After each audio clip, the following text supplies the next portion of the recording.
வணக்கம். வணக்கம். திருப்பரங்குன்றம் 1923 இருந்து 2023 வரை அனைத்து தீர்ப்புகளுமே தர்கா வழிபடுதலுக்கு அனுமதியோட அப்படிதான் வெளிவந்திருக்கு. 2 மதமும் ஒருங்கிணைந்து செயல்படுற மாதிரி தான் இவ்வளோ நாள் இருந்திருந்தது. இதுக்கான சட்ட விஷயங்களுமே பார்த்தீங்கன்னா ஆன்லைனில் எல்லா தீர்ப்புகளும் வெளிவந்திருக்கு. கிட்டத்தட்ட பார்த்தீங்கன்னா அந்த கடவுள் வழிபாடு இல்லாத அந்த மாதிரி மனிதர்களோட இது மாதிரி ஒன்றிணைந்து செயல்பட்டது இப்போ எதுக்கு பிரச்சனை வருது அப்படின்னு கேள்வி. இதையெல்லாம் பரப்புறவன் யார் ஃபர்ஸ்ட்? பரப்புற உங்களுக்கு இந்த மாதிரி செய்தியெல்லாம் எங்கேருந்து கிடைக்குது ஃபர்ஸ்ட்? சில திமுக சம்பந்தப்பட்ட இதுலயும் கிடைக்கும். திமுக ஆதரவாக பரப்பிக்கிறீங்க. கண்டிப்பா. இப்படின்னு வெளிப்படையா பேசுங்க. அவன் பரப்பும்போது மொட்டையா பரப்போம். கடைசியா பிரிவி கவுன்சில் 1930களில் என்ன சொல்லுச்சு நான் பரப்புறான்னா, அதாவது அதுல இஸ்லாமியர்களுக்கு வழிபடுறதுக்கான உரிமைகள் உண்டு, அதுல இந்துக்களுக்கும் உரிமை உண்டு, இந்த மாதிரி சொல்லி முடிச்சிருப்பேன். கரெக்டா? இந்த மாதிரி ஷார்ட்டா சொல்லி பரப்புறானுங்க. இந்த பிரிவி கவுன்சிலோடைய தீர்ப்பை நான் உங்களுக்கு அனுப்புறேன் வாட்ஸ்அப்ல, அதை அப்படியே ஸ்கிரீன்ல வைங்க. அப்பதான் மக்களுக்கு என்னன்னு தெரியும். அந்த ஒட்டுமொத்த தீர்ப்பையும் நீ படிக்கணும். 1930கள் மட்டும் கிடையாது, 1923ல 25 ஆகஸ்ட்ல தீர்ப்பு வருது. மதுரை கீழவை நீதிமன்றம் வச்சுக்கோங்க. சபார்டினேட் ஜட்ஜ் ஒரு தீர்ப்பு கொடுக்குறாரு. அந்த தீர்ப்புல அவருக்கு எதுக்காக போகுது அப்படின்னா, அந்த ஒட்டுமொத்த மலை இருக்கு இல்லையா, இவங்க தீர்ப்பு எடுத்து அனுப்புறாங்கல்ல, அது எது சம்பந்தப்பட்ட வழக்குன்னு ஃபர்ஸ்ட் பேசும். அது எது சம்பந்தப்பட்ட வழக்கு அப்படின்னா, அந்த திருப்பரங்குன்ற மலையும் அதனுடைய சுத்தி இருக்கக்கூடிய கிரிவல பாதைகள் இருக்குல்ல, இது சம்பந்தப்பட்ட வழக்கு. இதுல இஸ்லாமியர்கள் இன்னொரு தரப்பு இந்துக்கள், முக்கியமாக தேவஸ்தானம் போர்டு, அந்த திருப்பரங்குன்றத்தோட தேவஸ்தானம் போர்டு, அதையும் தாண்டி அதுல அரசு தரப்பும் வராங்கன்னு வச்சுக்கோங்க. இதுல என்ன முக்கியமான விஷயம் வருது அப்படின்னா, இதுல இஸ்லாமியர்களுக்கு முழு உரிமை உண்டு, அதாவது திருப்பரங்குன்றத்தினுடைய மலையின் மீது முழு உரிமை உண்டு அப்படின்னு சொல்லி வருது. அதுதான் வரலாறு, அதன்படிதான் எங்களுக்கு உரிமை கொடுக்கப்பட்டுள்ளது, இப்படியா போறாங்க. ஆனா இதை எதிர்த்து தேவஸ்தானம் போர்டு சில ஆதாரங்களை கையில கொடுக்குறாங்க. அதன் அடிப்படையில் 1923 தீர்ப்பு வரும்போது அவர் என்ன சொல்றாரு அப்படின்னா, இதுல இருக்கக்கூடிய ஆக்கிரமிப்பு அல்லாத எல்லா இடங்களுமே தேவஸ்தானத்துக்கு சொந்தம். ஃபர்ஸ்ட் நீ புரிஞ்சுக்கணும். மலை மீது இருக்கக்கூடிய தர்கா, அது சம்பந்தப்பட்ட அந்த குறிப்பிட்ட நெல்லித்தோப்பு, இந்த பகுதிகள் இருக்குல்ல, இந்த பகுதிகள் இஸ்லாமியர் பயன்படுத்துறதுக்கு தடை இல்லை. இதோட அந்த தீர்ப்பு முடிக்கிறாங்க. அப்ப ஒட்டுமொத்த மலையும் மலைக்கு கீழே இருக்கக்கூடிய அந்த விவசாய பூமி இருக்குல்ல, அதை தவிர்த்துட்டு, சில நிலங்களை தவிர்த்துட்டு முழுமையாக அங்க இருக்கக்கூடிய தேவஸ்தானம் போர்டு தான் சொந்தம். இதுதான் தீர்ப்பு. அதுல எக்ஸப்ஷனலா இருக்கக்கூடிய தர்கா சம்பந்தப்பட்ட சில நிலங்கள் மட்டும்தான் அவங்களுக்கு யாரு, இஸ்லாமியர்களுக்கு சொந்தம். இதுதான் 1923 வரக்கூடிய தீர்ப்பு. இவனுங்க என்ன சொல்லி பரப்புறானுங்க, 1923 தீர்ப்பு என்ன சொல்லி பரப்புறானுங்க, யாரு, திமுக. 2 பேருமே சொந்தம். இதெல்லாம் பொத்தா புதா அந்த மாதிரி தான் 2 பேருமே சொந்தம்னா என்ன அர்த்தம்? 2 பேருமே சொந்தம், அது வரவே கிடையாது. அதுல தர்கா சம்பந்தப்பட்ட நிலங்கள் மட்டும், நெல்லித்தோப்பு அது சுற்றியுள்ள தர்கா, அந்த இடம் மட்டும், அந்த இடங்கள் மட்டும் தான் அவங்க பயன்படுத்த முடியும். மற்ற இடங்கள் எல்லாமே, மற்ற இடத்துல எதுவுமே இல்லைங்க, வெறும் நிலம் மட்டும் தான் இருக்குது. அந்த இடத்துல எந்த ஆக்குப்பு, எந்த கட்டடம் இல்லை, எதுவுமே இல்லை. ஆனா அந்த மலையில நான் ஏதாவது பண்ணிக்கலாமா? பண்ண முடியாது. ஏன்னா அந்த இடம் ஃபுல்லாமே தேவஸ்தானம் தான் சொந்தம். அப்ப மலையும் கிரிவல பாதைகள் மொத்தமா யார் சொந்தம்? அங்க இருக்கக்கூடிய தேவஸ்தானம் போர்டு தான் சொந்தம். இந்துக்களுக்கு ஆதரவாக அந்த தீர்ப்பு முடியுது. இதை எதிர்த்து அந்த காலகட்டத்தில் ஹைகோர்ட்டுக்கு போறாங்க. அந்த ஹைகோர்ட்ல என்ன தீர்ப்பாகுது அப்படின்னா, இதெல்லாம் சரி, ஆனா மீதம் இருக்கக்கூடிய பகுதிகள் அவங்க எதை கவனிக்க மறக்கிறாங்க அப்படின்னா, இந்த இடத்துல ஒரு குழப்பம் வருது. அதை தான் எடுத்துக்கிட்டு திமுக காரி சுத்துறான்னு. ஹைகோர்ட் என்ன தீர்ப்பு கொடுக்குது அப்படின்னா, மீதம் இருக்கக்கூடிய இடங்கள் இருக்கு இல்லையா, இந்த இடங்கள் எல்லாமே அரசுக்கு சொந்தம். அதாவது கோயில் அதை சுற்றியுள்ள மற்ற காலி இடங்கள், அதாவது அங்க ஆக்குபை ஆகாத, அதாவது ஆக்கிரமிப்புக்குள்ள வராத இடங்கள் எல்லாமே அரசுக்கு சொந்தம். ஏன்னா அந்த காலகட்டத்தில் அரசுக்கு சொந்தமான நிலங்கள்னு சில வகைப்படுத்தப்படுது. அதுல இந்த புறம்போக்கு, கேள்வி கேட்பா, இந்த இடங்கள் இது எல்லாமே அப்படியே அரசாங்கத்துக்கு சொந்தமானு வச்சுக்கோங்க. அதன் அடிப்படையில் அந்த தீர்ப்பு கொடுக்கப்படுது. இந்த தீர்ப்பை எதிர்த்து தான் பிரிவி கவுன்சிலுக்கு யார் போறா, ஹிந்து அமைப்புகள் போறாங்க. பிரிவி கவுன்சில் என்னது? அது என்ன அப்படின்னா, இப்ப நீங்க உச்ச நீதிமன்றங்கள, ஆமா, அந்த உச்ச நீதிமன்றமா வச்சுக்கோங்க, அது கடைசி அப்பீல் வச்சு, அது இந்தியாவில் இருக்குமா, எப்படி லண்டனுக்கு போகணும் வச்சுக்கோங்க, அந்த அப்பீல் போகணும் வச்சுக்கோங்க. அந்த அப்பீல் போகுது. அந்த அப்பீலுக்கு போகும்போது அவங்க விலாவாரியா விசாரிக்கிறாங்க. அதான் சொல்றேன், இந்த 2 அது ஓரமா வச்சுக்கோங்க. சபார்டினேட் தீர்ப்பு இருக்கு, அதாவது சபார்டினேட் வச்சிருக்காரு, அது கீழவை நீதிமன்றம், அதனுடைய தீர்ப்பு ஒரு ஓரம் வாங்கிங்க. ஹைகோர்ட் தீர்ப்பு ஒரு ஓரம் வாங்கிங்க. கீழவை நீதிமன்றத்துல மொத்த மலையும் தேவஸ்தானத்துக்கு சொந்தம், குறிப்பிட்ட அந்த இஸ்லாமியர் வழிபடக்கூடிய பகுதி தவிர்த்து, அவ்வளவுதான். மொத்த மலையும் நீங்க மற்ற இடங்கள்ல யாருமே கேள்வி கேட்க முடியாது அப்படின்னு சொல்லி முடியுது. ஆனா இதே ஹைகோர்ட் என்ன சொல்றாங்கன்னா, நீங்க வழிபாடு தலங்களை தாண்டி மிச்சம் இருக்கக்கூடிய எல்லா பகுதிகளுமே அரசாங்க உடைமை சொந்தம். முடிஞ்சு போச்சு. இப்ப இதை எதிர்த்து தான் தேவஸ்தானம் போர்டு உள்ள போறாங்க, திருப்பரங்குன்ற கோவிலுக்கு சார்பாக. அப்படி போகும்போது அந்த தீர்ப்பை முழுமையா ஆய்வு பண்ணக்கூடிய அந்த பிரிவி கவுன்சில்ல சர் ஜார்ஜ் லாரன்ஸ் நினைக்கிறேன், சர் ஜார்ஜ் அவர்கள் ஒரு முக்கியமான தீர்ப்பு அந்த தீர்ப்பு கொடுக்குறாரு. அந்த தீர்ப்புல அவர் என்னென்னலாம் கொண்டு வராருன்னு நினைச்சீங்கன்னா, அவர் அந்த தீர்ப்பு வாசிக்க போகும்போது ஒரு தெளிவான விஷயம் அந்த உள்ள ஒன்று சொல்லுவார். இது மதசார்பற்ற பகுதி அப்படின்ற மாதிரி கொண்டு வராங்க, அப்படிலாம் கிடையாது. இது யாருக்கு சொந்தமானதுன்னு முடிவு பண்ணும். முதலாவது இந்த மதசார்பற்ற மண்ணாங்கட்டிகளும் தூக்கிட்டு வரக்கூடாது. யாருக்கு சொந்தம், இதனுடைய வரலாறு என்ன சொல்லுது, 1930 அவருக்கு கிடைக்கக்கூடிய குறிப்புகளின் அடிப்படையில் அவர் தீர்ப்பு சொல்ல முயற்சி பண்றாரு. அந்த தீர்ப்பு சொல்ற முறை இருக்குல்ல 100% சரி. அவர் எதெல்லாம் மேற்கோள் காட்டுறாரு அப்படின்னா, இதனுடைய வரலாற்று விஷயங்கள் இருக்கு இல்லையா, அது எல்லாத்தையும் கணக்கில் எடுக்கிறார். எடுத்துக்காட்டுக்கு அதை சுற்றி இருக்கக்கூடிய விஷயங்கள் எப்படி டெவலப் ஆச்சு. அங்கே குளம் இருக்குது, பக்தர்கள் தங்குறதுக்கு ஒரு மண்டபம் இருக்குது, சுற்றி கிரிவல பாதைகள் இருக்குல்ல, அதில் ஏகப்பட்ட கோவில்கள் இருக்குது. அதற்கு முன்பு, அதாவது அதுல 14ஆம் நூற்றாண்டுக்கு முன்பு இருக்கக்கூடிய கோவில்கள் என்னென்ன, அதுல லிங்க வழிபாடு எப்படி இருக்கு, அது சைவ வழிபாடு எப்படி இருக்குது, அதுல சுவாமி மலைன்னு எத்தனை வருஷமா சொல்லியிருக்காங்க, அந்த கடவுள் மலையாக சொல்லக்கூடிய விஷயங்கள் ஹிந்துக்கள் எந்த அளவுக்கு நம்பிக்கையா வச்சிருக்காங்க, இந்த நம்பிக்கை எத்தனை வருஷத்துக்கு பழமையானது, இது எல்லாத்தையுமே அவர் கோடிட்டு காட்டுறாரு. இது எல்லாத்தையும் தான் கீழவை நீதிமன்றத்துல அந்த ஜட்ஜி எடுத்து பேசியிருக்காரு அப்படின்றத தன் குறிப்புக்கு எடுத்துக்கிறார். முதலாவது. ரெண்டாவது இடத்துல எதை முக்கியமான இடத்துல உடைக்கிறார் அப்படின்னா, இது எல்லாமே அரசாங்கத்துக்கு சொந்தம் சொல்லி ஹைகோர்ட் சொல்லிச்சுல, அது முடியாதுன்றார். அது ஏன் அப்படின்னா, இதை பராமரிச்சது, இதை மேற்கொண்டு டெவலப் பண்ணது, இதுல உரிமைகள் கொண்டாடினது, இது உரிமைகள் சம்பந்தப்பட்ட விஷயம், இதெல்லாம் 1934 சம்பந்தப்பட்ட வரைக்கும் இருக்கக்கூடிய டாக்குமெண்ட் எல்லாமே அவருக்கு 100 வருஷத்துக்கு முன்னாடி, அவர் அதான் சொல்றாரு, 100 வருஷத்துக்கு மேல இவங்க டாக்குமெண்ட் கொடுக்குறாங்க. அந்த டாக்குமெண்ட் எல்லாமே யாருக்கு சொந்தம்னு நம்மளால புரிஞ்சுக்க முடியுது அப்படின்னா, அந்த தேவஸ்தானத்துக்கு சொந்தம் தான் புரிஞ்சுக்க முடியுது. எனவே இது அரசாங்க நிலம்னு எடுத்துக்கிறது தவறு.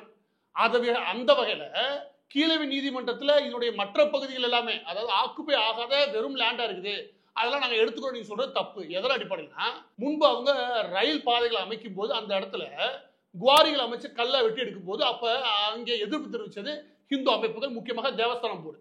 அதற்கு அதை ஏத்துக்கிட்டு அந்த விஷயத்தை கேன்சல் பண்ணிருக்காங்க பிரிட்டிஷ் அரசு இருக்கும்போது. இன்னொரு என்ன, குவாரிக்கான லீஸ் விட்டுருக்காங்க. அதுக்கு அடுத்து குவாரிக்கான லீஸ் விடும் போதும் எதிர்ப்பு தெரிவிச்சது தேவஸ்தானம் போர்டு. அந்த தேவஸ்தானம் போர்டு எதிர்ப்பு தெரிவிக்கும் போது அந்த குவாரி லைசன்ஸை கேன்சல் பண்ணிருக்காங்க. எனவே ஏன் லைசன்ஸை கேன்சல் பண்றாங்கன்னா, இது முழுக்க அதோட வரலாற்றின் அடிப்படையில் பார்க்கும்போது அங்கே இருக்கக்கூடிய ஹிந்து அமைப்புகளுக்கும் ஹிந்துக்களுக்கு மட்டும்தான் சொந்தமானது, தேவஸ்தானத்துக்கு. ஆமா, இது அரசாங்கம் கை வைக்க முடியாது. இது தெளிவா புரிஞ்சுக்கணும். எனவே பிரிவி கவுன்சிலை பொறுத்த வரைக்கும் அந்த ஹைகோர்ட் கொடுத்த முக்கியமான ஒரு ஆர்டர் இருக்கு இல்லையா, அரசாங்கத்துக்கு சொந்தமானது, அதுல அரசு தரப்புக்கான விஷயங்கள் இருக்குல்ல, அது முடிவுக்கு வருது.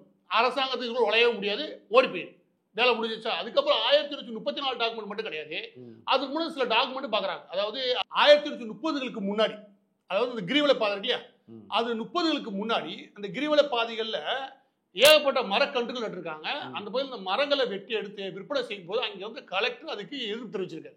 அதை எதிர்ப்பு தெரிவிக்கும் போது அங்கே இருந்த தாசில்தார் இருக்கார்ல, அவர் என்ன சொல்லியிருக்காரு அப்படின்னா, ரெவன்யூ டிபார்ட்மெண்ட் பொறுத்த வரைக்கும் இது நம்ம சம்பந்தப்பட்டது கிடையாது, அரசாங்க நிலம் கிடையாது, இதுல கலெக்டர் தலையிட வேண்டிய அவசியம் கிடையாது, இது கலெக்டர் தலையிடவும் கூடாது அப்படின்னு சொல்லி முடிச்சிடறாங்க. இதையும் அவங்க மேற்கோள் காட்டுறாங்க பிரிவி கவுன்சில். பிரிவி கவுன்சில் அடுத்து மிக முக்கியமான ஒரு விஷயத்துக்கு வருது, டைரக்டர் ஜெனரல் ஆஃப் ஆர்காலஜிஸ்ட், அதாவது தொல்லியல் துறை என்ன இந்தியாவில் என்ன சொல்லுது அப்படின்றத கேட்கிறாங்க. இதை வேணா கேட்கணுமா இல்லையா, தொல்லியல் துறை என்ன சொல்லுது, தொல்லியல் துறை என்ன சொல்லுது அப்படின்னா, அந்த காலகட்டத்தில் இப்ப கேட்கல, அவங்க 1930 கேட்காங்க. இப்ப நீங்க அதே மாதிரி கோர்ட்ல வந்து கேட்டீங்கன்னு வச்சுக்கோங்க, இன்னும் ஆதாரம் அதிகமா தர முடியும் தேவஸ்தானத்தால.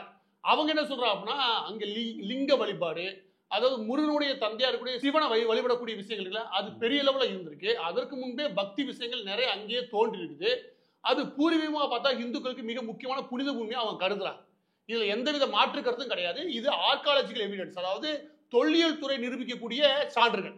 இதையும் அவர் எடுத்துக்கிறார். யாரு, அந்த ஜார்ஜ் அவர்கள், சர் ஜார்ஜ் அவர்கள் அதை எடுத்துக்கிறார் 1930 இந்த தீர்ப்பு கொடுக்கப்படும் போது. எனவே தொல்லியல் துறை சொல்லக்கூடிய விஷயங்கள் படி பார்த்தா கூட இது எல்லாமே இந்துக்களுக்கு சார்பாக தான் நிக்குது இந்த இடங்கள் எல்லாமே. அதுக்கடுத்து இன்னொன்று வராது, அது என்ன அப்படின்னா நெல்சன் மேனுவல். அதாவது நெல்சன் மேனுவல்ன்றது மதுரா கண்ட்ரி, அதாவது மேனுவல் ஆஃப் மதுரா கண்ட்ரி அப்படின்னு ஒரு புத்தகம் ஒன்று இருக்குது. அந்த புக்கு என்னன்னா சுமார் 900 பக்கங்கள், 900 பக்கங்கள் வச்சுக்கோங்க. அது 5 பார்ட்டா, சில 3 பார்ட்டா இருக்கும். அதனுடைய 3வது பகுதிகளில் இந்த திருப்பரங்குன்றம் மலைகள் சம்பந்தப்பட்ட விஷயம் வரும். இந்த நெல்சன் என்ன பண்ணுவார் அப்படின்னா, 1860க்கு முன்னாடி வந்து சுத்தி மதுரையை சுற்றி பகுதிகளை முழுமையாக சர்வே எடுத்து அங்கே யார் யாரெல்லாம் வாழ்றா, என்னென்ன வாழுது, யார் யாருக்கு சொந்தம், எப்படியான கலாச்சாரம் இருக்கு, அவங்களுடைய பூர்வீகம் என்ன, அதனுடைய வரலாறு என்ன, அந்த வரலாறுக்கு பின்னணி என்ன, இதை எப்படியா மக்கள் பார்க்குறாங்க, எப்படி வாழ்றாங்க எல்லா டீட்டெயிலும் அங்க என்னென்ன உயிர்கள் வாழுது, என்னென்ன தாவரம் வாழுது முதற்கொண்டு எழுதிருவாங்க. இதை 920 பக்கங்களை எடுத்து மிக முக்கியமாக ஏசியா ஸ்டடியில இந்த புத்தகத்தை கொண்டு வந்து பிரிட்டிஷ்க்கு சப்மிட் பண்றாரு. அதன் அடிப்படையில் அந்த தீர்ப்புல இந்த மேனுவலே அடிப்படை எடுத்துக்கிட்டு அவங்க என்ன சொல்றாங்க, இந்த மேனுவல் எப்படி பார்த்தா கூட அது சுவாமி மலை தான் கூடப்பட்டிருக்குது. எப்படி சுவாமி மலை தான் கூடப்பட்டிருக்குது. இந்த இடத்துல இன்னொன்னு என்ன சொல்றாங்க அப்படின்னா, வரலாற்று ரீதியா மிகப்பெரிய அளவுல படையெடுப்புகள் வந்துச்சு. அந்த இடத்துல தான் சார் ஜார்ஜ் அவர்கள் சொல்றாங்கன்னா, மராத்தா இஸ்லாமியர்கள், அடுத்தடுத்து சுல்தான்கள், இப்படியான ஏகப்பட்ட படையெடுப்புகள் நடந்திருக்கு. இதுல எந்த மாற்று கருத்து கிடையாது. ஆனா முழுமையாக இவங்க தான் கைவசம் வச்சாங்கன்னு எந்த ஆதாரம் கிடையாது. எனவே அடுத்தடுத்து படையெடுப்புகள் அது இதுன்னு இருக்குல்ல, இது எதையுமே கணக்கில் எடுத்துக்க முடியாது. இதனுடைய பூர்வ வரலாறு ஒன்று இருக்குல்ல, அதை எடுத்து மட்டும் தீர்ப்பு சொல்ல முடியும். எனவே இது முழுமையாக இதனுடைய பூர்வ வரலாறு அடிப்படையில் பார்த்தா இங்க இருக்கக்கூடிய தர்காவும் அந்த தர்கா சம்பந்தப்பட்ட நிலங்கள்ல அந்த பகுதியை தவிர மற்ற எல்லா இடங்களுமே யாருக்கு சொந்தம்? இந்து அமைப்புகளுக்கு மட்டும்தான் சொந்தம்னு கீழவை நீதிமன்றம் என்ன சொல்லிச்சோ அந்த தீர்ப்பை நாங்க ஏத்துக்கிறோன்றாங்க. இதுதான் தீர்ப்பு. அவ என்ன சொல்றாங்க, ஒட்டுமொத்த மலையும் யாருக்கு சொந்தம்? தேவஸ்தானத்துக்கு சொந்தம். எக்ஸப்ஷனலா என்ன பகுதி? எந்த பகுதினா தர்காவும் தர்கா பக்கத்துல கூடிய பகுதி மட்டும்தான். மற்ற எந்த பகுதியும் நீங்க வேற யாருமே சொந்தம் கொண்டாட முடியாது.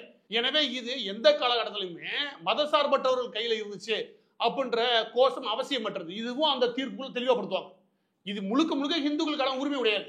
அதுல நீங்க எக்ஸப்ஷன் இந்த பகுதி வச்சுக்கலாம், முடிஞ்சிருச்சு. இதான் தீர்ப்பு. தீர்ப்பு ஓ இஷ்டத்துக்கு பரப்புற என்ன அர்த்தம்? அப்ப திமுக வேணும் என்ன பண்றேன்? இவன் என்ன பண்றான்னா, மதங்கள் தாண்டி மனிதன் நேய்க்கு எப்போ வந்துருவான்னு இந்துக்களுக்கு உரிமை நான் மட்டும் ஓடியாந்துருக்கான். இதை யார் ஆரம்பிச்சது? நீங்க சொல்லுங்க, யார் ஆரம்பிச்சது? இஸ்லாமிய அடிப்படைவாத அமைப்புகள் ஆரம்பிக்கலாம். இது பிரச்சனையே கிடையாது. நவாஸ் கனி தான் ஆரம்பத்தில் ஃபர்ஸ்ட் இது பிரச்சனையை உண்டு பண்ணது அவர் தான். அதுக்கு முன்னாடி வரைக்கும் அது உண்மையாகவே நல்லிணக்கமாக நம்ம வெளியில இருந்து பார்க்கணும்னு தெரியல. ஆனால் அது வரைக்கும் நம்மளுக்கு யாருக்குமே எந்த விஷயமே தெரியாது. ஃபர்ஸ்ட் அவர் வந்து அந்த மலை மேலே ஏறி அந்த மாமிசம் உண்ட பிறகு தான் வந்து பிரச்சனையை வெளிப்படுது. அவர் மாமிசம் உள்ளல அது பண்ணல இது பண்ணலன்னு வச்சுக்கோங்க, என்ன சொல்றான்னு வச்சுக்கோங்க. நான் என்ன சொல்றேன்னா, அப்பெல்லாம் எவனோ ஒருத்தர் வந்து இப்படி பேசிக்கிறானா? யாருமே பேசவே இல்லையே. அன்னைக்கு எவனுமே ஊருக்கு உபதேசம் பண்ணலையே. இன்னைக்கு இந்து அமைப்புக்கு உள்ள குதிச்சதுமே 144 தடை உத்தரவு போட வேண்டிய அவசியம் என்ன? எதுக்கு வருதுன்னு கேட்கிறேன். அவங்க போராட்டம் நடத்தும்போது நீ 144 போட்டியா? இல்ல போடல. அப்ப இஸ்லாமிய அமைப்புகள் போராட்டம் நடத்தும்போது 144 போட தெரியாத உனக்கு இன்னைக்கு இந்து அமைப்புகள் போய் போராட்டம் நடத்தும் போது எதுக்கு ஒன்று குதிக்கிற? அதோட ரொம்ப முக்கியம், அது ஒண்ணு மதம் சார்பற்ற பகுதி, மதம் சார்பற்ற பகுதி திணிக்கணும் அவசியம் இருக்குது. அப்படி வேணும்னு வச்சுக்கவேன், பெரியாருடைய பெரியார் திட்டல் இருக்குல்ல, அதை வேணா கவர்மெண்ட் எழுதிடா. எதுக்குடா அவன் உரிமையை விட்டு கொடுக்கணும்? இதுதான் ரொம்ப முக்கியம். இப்ப நீ கோர்ட்டுக்கு போ, கோர்ட்டுக்கு போய் இன்னும் கொஞ்சம் வாதாடு. நான் வேணாம் சொல்ல, நீ கோர்ட்டு போய் ஏறு. 1930 விட இன்னைக்கு ஆதாரம் அதிகம். அது என்ன ஆதாரம் அதான் சொல்றேன். அது என்ன ஆதாரம்னா, சிக்கந்தர் யாரு நீ அதுக்கேவா வச்சுன்ற. அப்பனா மதுரை மக்கள் எல்லாம் சேர்ந்து எதிர்த்துருச்சியா. இந்த கோரிப்பாளையத்தில் கூட தர்காக்கள் ஆரம்பிச்சு எல்லா இடங்களுமே எல்லா மக்களும் இந்து மக்கள் போவாங்க. நானே என் குழந்தை தூக்கிட்டு போட உண்டு, எங்க வீட்டிலேயே போட உண்டு. இதெல்லாம் மாற்றுக்கிறதே கிடையாது. எந்த இடத்துலையும் பிரச்சனை வந்து கிடையாது. இஸ்லாமியர்களும் இந்துக்களுமே வரலாறு வச்சு சண்டை போடல, பெருந்தன்மையோட நடந்துக்கிறாங்க.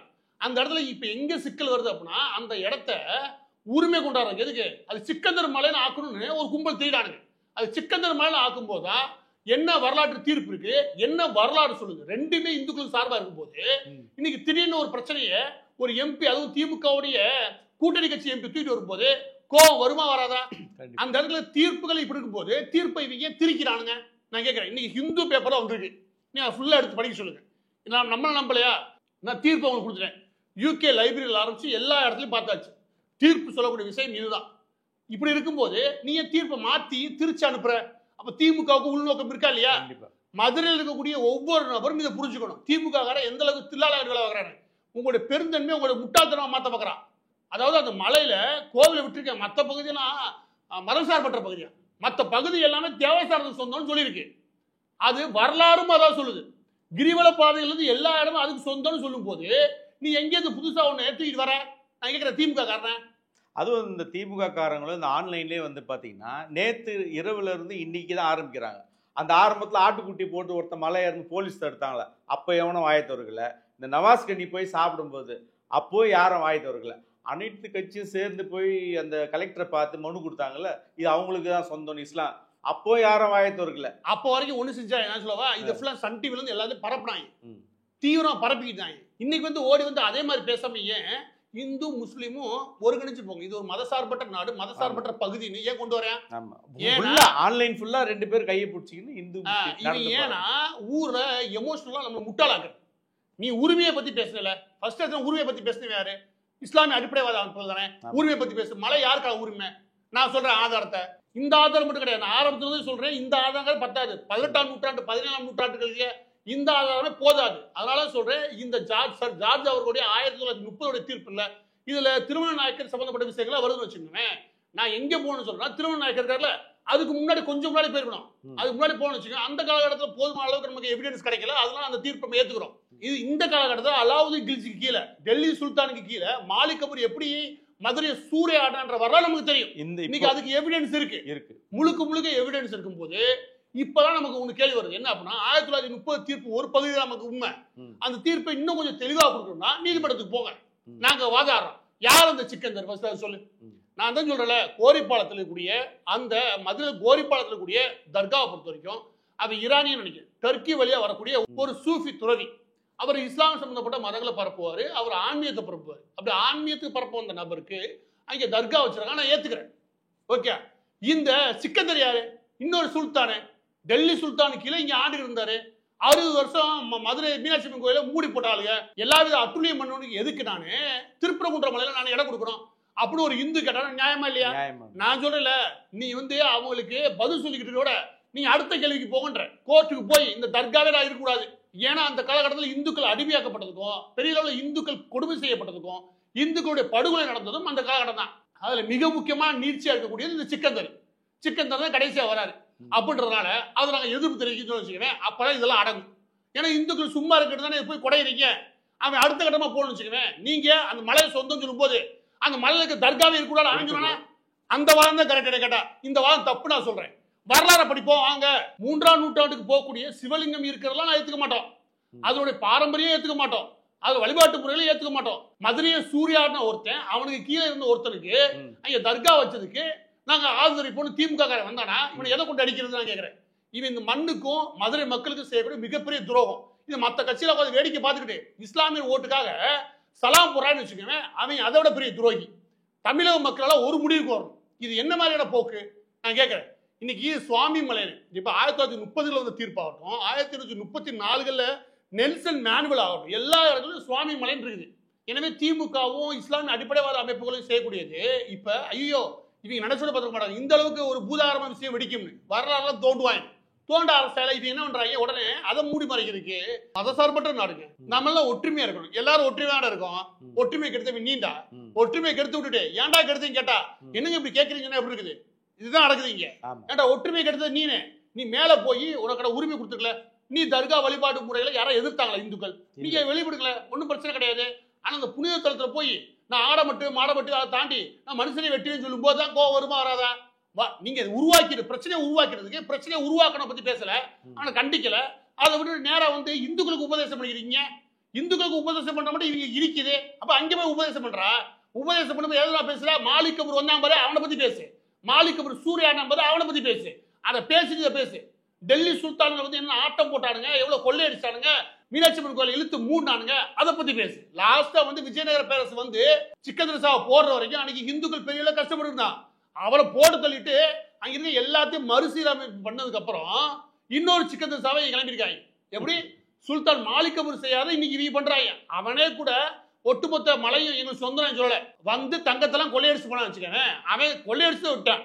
இவன் சொல்ல மலையவே கொள்ளையடிக்கிறாங்க. இது எவ்வளவு பெரிய அட்டுழியம் நான் கேட்கிறேன்.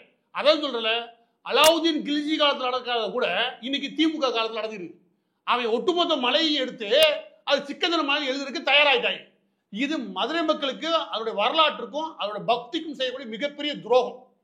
அது இன்னொரு ஆன்லைன்ல பரப்பி விடுறாங்க. என்னன்னா, கீழே கற்பனசாமி கீழே ஏதோ ஒரு கோயில் இருக்குன்றாங்க. அங்க ஆடு வெட்டுறாங்க, கோழி வெட்டுறாங்க. இங்க மட்டும் வெட்டினா தப்பா? போய் வெட்டாங்க அப்படின்றாங்க. நான் சொல்ல போய் வெட்டுவாங்க. நம்பிக்கை இருந்தா 18ஆம் படி கருப்புல போய் வெட்டு. 18ஆம் படி கருப்பு இருக்காரு, பக்கத்துல அளவு கோயில் இருக்குது. அளவு கோயில் 18ஆம் படி கருப்பு கீழே இருக்குது. நானும் என் பிள்ளைக்கு காது குத்தலாம், அங்கதான் ஆடு வெட்டி அவங்களுக்கு காது குத்து நடத்துறோம்னு வச்சுக்கோங்க. ஆனா நமக்கு அலர் கோயில் தான் குலசாமியா இருக்குது. ஆனா ஆடு வெட்டு எதுக்கு வெட்டுறோம்? 18ஆம் படி கருப்புக்கு வெட்டுறோம். 18ஆம் படி கருப்புக்கு வெட்டக்கூடிய ஆடை தூக்கிட்டு நான் அளவு கோயிலுக்குள்ள போறேன், கோயிலுக்குள்ளே போக முடியாது, வெளியே முடிச்சிடறோம். அந்த கோயிலுக்கு மேல என்ன பண்றோம்? பள்ளிகடா கொடுத்துக்கிட்டு இருக்கோம். மலையோட புனிதம்னு ஒண்ணு இருக்கு, கீழே என்னவா? இதையெல்லாம் நீ இந்துக்களுக்கு பாடம் நடத்தாத. அதெல்லாம் தெளிவாதான் முன்னோர்கள் வகுத்து வச்சிருக்கான். நீ தேவையான கீழே வெட்டிட்டு மேல போ. கீழே வெட்டுற பிரச்சனை இருக்கு, கீழே போய் வெட்டிக்கோன்ற ஒரு இடத்த வச்சுக்கோ, வெட்டிக்கோ, நீ சாப்பிட்டுக்கோ. அங்கே போய் மேலே போய் தான் வெட்டுவேன், வெட்டினா தான் எனக்கு மோட்சம் கிடைக்கும்னா என்ன பேச்சு? இதான் இந்து அமைப்புகள் காட்டக்கூடிய எதிர்ப்பு. உங்க தர்கா வழிபாட்டை எதிர்க்கல, உங்களுக்கு அங்க இருக்கக்கூடிய குறைஞ்சபட்ச உரிமைன்னு ஒன்று இருக்குல்ல, அதை எதிர்க்கல. ஆனா மலையவே கூறு போறதுக்கு உங்களுக்கு அதிகாரம் கிடையாது. மலையே எங்களோட சொத்துற பாரு, அப்ப கோவம். இதுதான் இந்து அமைப்புகள் சொல்றது. இது சொல்றதுக்கு வரலாற்று காரணம் இருக்கு, தீர்ப்புகளை மேற்கொள்ள முடியும். அதையும் தாண்டி ஆர்கியாலஜிக்கல் எவிடன்ஸ் இருக்கு. நீ எல்லா ஆதாரத்தையும் எடுத்துருவா, அலாவுதீன் கில்ஜி காலத்துல இருந்து எடுத்துருவான்ற எல்லா ஆதாரத்தையும் எடு. மொத்த ஆதாரத்தை இந்து அமைப்புகள் வைக்க தயார், நீனு வை. யார் பக்கம் உண்மை இருக்கோ அந்த பக்கம் நிக்கணும் அரசாங்கம். ரெண்டு பேரும் உட்காந்து ரெண்டு பேரும் துண்டுகள் கை விடுங்கப்பா அப்படின்னு சமாதானம் பேசுறதுல உன் வேலை. எது உண்மையோ யாருக்கு பாத்தியப்படுதோ அது பாத்தியப்பட்டவங்களுக்கு கொண்டு போய் சேர்க்கிறதா உன் வேலையை தவிர ஊருக்கு உபதேசம் சொல்லிக்கிட்டு இருக்க. ஏன் உபதேசம் சொல்றாடா? ஏன்னா மதுரை கூட இந்துக்களை விழிப்புணர்வை கொண்டானுங்க. என்ன இந்த நியாயம் பண்ணியிருக்காரு? அந்த விழிப்புணர்வு கொண்டால ஐயோ ஓட்டு போச்சுன்னு இவங்க ஊர்ல அதை மட்டப்படுத்துறதுக்கு இவங்க பண்ற வேலை பாருங்க. மதங்களா பிரியாது வந்துட்டாங்களா? நேத்து அவன் பேசும்போது நீ ஏன்டா பேசல? நேற்று நவாஸ்கர் அங்க போனால அன்னைக்கு பேசும்போது நீ ஏன்டா பேசல? நான் கேட்கிறேன், ஏன்பா இந்துக்களோட உரிமையை மதிச்சு விடுக்கலப்பா அப்படின்னு நேற்று சொல்ல உனக்கு வாய் வரல? நேற்று வராத வாய் இன்னைக்கு இந்துக்களுக்கு மட்டும் புத்திமதி சொல்ல மாட்டீங்க. எல்லா காலமும் இதேதான். இந்துக்களுக்கு புத்திமதி சொல்லணும்னு ஓடி வந்துருவாங்க, இந்துக்களுக்கு மூட நம்பிக்கையா ஓடி வந்துருவாங்க. அது இஸ்லாமிய கிறிஸ்தவர அதை நீங்க அவங்களுடைய மத நம்பிக்கையை மதிக்கணும், சிறுபான்மையின மக்களுடைய மத நம்பிக்கையை மதிக்கணுன்றாங்க. இந்துக்கள் வச்சுக்கவேன் அதுக்கு புத்திமதி சொல்ல வந்துருவாங்க. இதெல்லாம் இவங்க பகுத்தறியா வச்சுக்கவே இதேதான் இந்த இடத்துல பாக்குறாங்க. இறுதியா எனக்கு ஒரு சந்தேகம். இப்போ இந்துக்களுக்கு, தமிழக இந்துக்களுக்கு தமிழ் கடவுள் முருகர்ன்றது ஒரு கடவுள். இந்த பக்கம் இஸ்லாமியர்கள் அல்லாவை தவிர அவங்க வேற யாரையும் வழிபட மாட்டாங்க. மனிதர்களையோ மற்ற உருவத்தையோ வழிபடுதல் அவங்களுக்கு கிடையவே கிடையாது இஸ்லாமியர்களுக்கு. இவங்களுக்கு முருகர் தான் கடவுளே. அப்படி இருக்கும்போது அந்த மலையில இருக்கிறவரை போய் நாங்க தான் வழிபடணும் போட்டி போறதுல என்ன நியாயம்? நீ போறது ஒரு பெரிய சப்ஜெக்ட். சூஃபிகள் தர்கா வச்சுப்பாங்க. வஹாபிகள் இருக்குல்ல, அதாவது அரபுகளே வரக்கூடிய இருக்காங்களே, சவுதி அரேபியா போன்ற நாடுகள் இருக்குல்ல, அவங்க தர்கா வழிமுறை கிடையாது. அதாவது இறந்தவர்களை வச்சு வழிமுறைகள்ல உருவாக்குறது கிடையாது. அதனால இந்த தர்கா முறைன்றது சூஃபிகள். டர்க்கிஸ், ஆப்கானிஸ்தான் வழியாக வரதுனால, ஈரான் வழியாக வரதுனால இந்த தர்கா வழிபாட்டு முறைகள் உண்டு. இதுலயே ஒரு பெரிய சண்டை இஸ்லாமுக்குள்ளே உண்டு. அது அவங்களுடைய மத உள் விவகாரம். அதுல போகாம இருக்கிற நாகரிகம். அந்த மலையே எங்களுக்கானது, அந்த மலையில பாதிக்கு பாதி எங்களுக்கு உரிமை இருக்குன்னு பேசுறதுல இது நியாயம் இல்லாது. எந்த உரிமையும் உனக்கு கிடையாது. அதுல உனக்கு கொடுக்கப்பட்ட உரிமைன்றது விஜயநகர பேரரசு பெருந்தன்மையோட கொடுத்த உரிமை. அந்த கொஞ்ச இடத்துல நீங்க பயன்படுத்திக்கணும், அவ்வளவுதான். ஒட்டுமொத்த மலையும் இன்னைக்கும் சுவாமி மலை தான், ஒட்டுமொத்த மலையும் இந்துக்களுக்கு சொந்தமானதான். அதுக்காக பாத்தியப்பட்டதான் தவிர வேற எதுவுமே கிடையாது. இதுல மீறி நான் சிக்கந்தர் மலை நீ பேசுவேன்னா பிரச்சனையை நீ தான் உண்டு பண்ற, இந்துக்கள் கிடையாது. மிக்க நன்றி. நன்றி.